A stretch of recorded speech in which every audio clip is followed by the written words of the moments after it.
مسجد کے اندر جا کر قتل کرنا قابل مذمت ہے، انتہائی افسوسناک ہے۔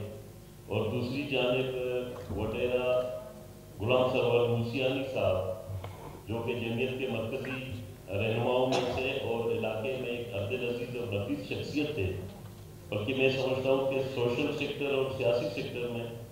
وٹیرا صاحب سے میری بہت قریبی تعلقات رہے ہیں، ایسا سمجھے کہ میرا فیملی ممبر ہے۔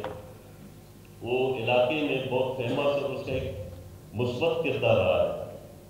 افسوسناک بات یہ کہ اسپیکر صاحب آج قاتل کو پتہ نہیں وہ کس لیے قتل کر رہا ہے، مار رہا ہے، اور جو قتل ہو رہا ہے اس کو بھی پتہ نہیں میں کس لیے مر رہا ہوں۔ اس کی سب سے بڑی وجہ یہی ہے کہ ہمارے ادارے مفلوج ہو کر رہے ہیں۔ اور افسوسناک بات یہ ہے کہ ایسے واردات جب ہوتے ہیں اور پھر ان لوگوں پہ ہاتھ ڈالا جاتا ہے جو ان کو شہید کیا جاتا ہے، جو ان کا ایک کردار ہے معاشرے میں۔ مطلب علاقے میں اگر کوئی بندہ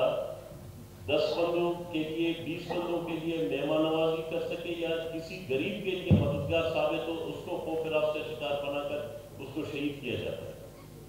یہ ایک عجیب صورتحال پیدا ہوئی ہے، جیسے ظہور بلوچی صاحب نے بات کیا، ہم دونوں مکران ڈویژن سے تعلق رکھتے ہیں، لیکن یہ پورا بلوچستان ہمارا ہے۔ گوادر سے لے کر بلوچستان کے ہر کونے میں جاؤ، اسپیشلی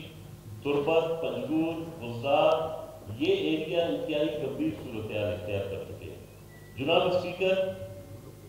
ریاست کو ایسے عناصر کو ایکسپوز کرنا چاہیے،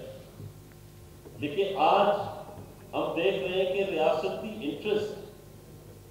ان ایریاز میں جو میر ظفر زہری صاحب نے بہت سارے چیزوں کو ٹچ دی، جو اصل سیاسی اسٹیک ہولڈر ہے یا معاشرے کے جو غداور یا سفید پوش شخصیات ہیں یا وہ قوم ہے قبائلی لیول پہ، اس طرح بہت ساری چیزوں کو اگنور کر کے جو اہمیت کے عامل، مطلب جہاں پہ فعال اداروں کی بات کرتے تھے ان کی کوئی افادیت نہیں۔ آج سر سلیکشن اور چوائسز کے بنیاد پر جب مرضی اور منشا اور لالچ کی بنیاد پر پالیسیاں چلائی جاتی ہیں،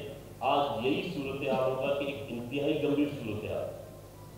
آج میں یہ سمجھتا ہوں کہ ضرورت یہ ہے کہ سب کو اکٹھے بیٹھنا چاہیے۔ اگر اس ملک اور ریاست کے ساتھ کوئی بھی سیریس ہے، ان کو ایمانداری کے ساتھ بیٹھ کے انالائسس بیس پر چیزوں کو لے جانا چاہیے، آگے ایک کنسنسس کے بیس پر لے جانا چاہیے۔ نہیں تو ہم یہ سمجھتے ہیں کہ ایک عجیب سا خانہ جنگی کا ماحول پیدا کیا جا رہا ہے، یا کہ اصل سیاسی اسٹیک ہولڈر اور ان شخصیات کو ٹارگیٹ کیا جا رہا ہے، یہ ایک سازش ہے یا اس قوم یا نسل کے خلاف نسل کشی ہے، جو کہ میں سمجھتا ہوں یہ قابل برداشت نہیں ہے۔ جناب اسپیکر، میں ایک دفعہ پھر اپنے پارٹی کی جانب سے یہ تمام جو واقعہ اور واردات ہوئے، اسپیشلی مفتی شامی صاحب اور وٹیرا غلام سرور کے شہادت پر میں ان کے قتل کی شدید الفاظ کو مذمت کرتا ہوں۔